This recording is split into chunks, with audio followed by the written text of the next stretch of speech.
Welcome students to World Class Tech and Digital Photography 1. This is Ms. DeBruin, your instructor. One of the questions, the primary question that we're going to try to answer in this class is, how do you become a better photographer? I think most of you want to learn that. That's why you're in this class. I think there are two essential activities to reaching that goal. First of all, you need to look at lots of photographs. I'm going to have some examples of what I think are good photographs up here on the screen. You need to look at lots of pictures, and that's what we'll do in this class. We'll study these photographs, and we'll talk about what makes them so great. Next, you'll have lots of opportunities to take photographs. Now, you'll notice I didn't say great photographs. Your photographs might not be great at first, but you're going to take lots of photographs because the only way to get better at something is to practice. So in each unit of this course, you'll be taking photographs and sharing them with me, the instructor, and your fellow students. Then we'll all provide feedback and even some critique to each other about how to make our photographs better.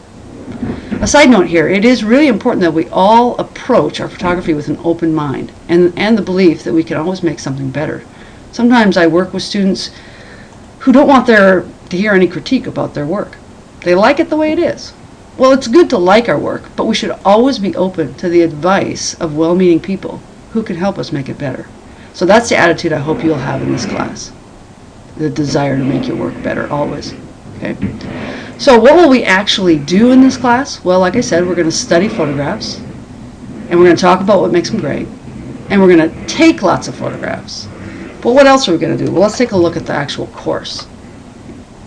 Here's a home page of our course, and you can see it's divided into 7 units.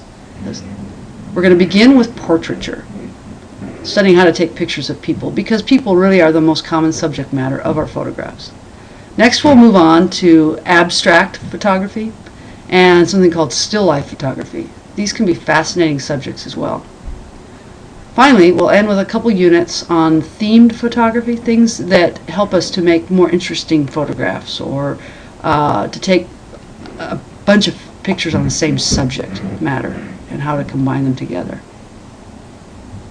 Throughout the course, we're also going to learn about the mechanics of good photography. In other words, how do we take a good picture with our camera?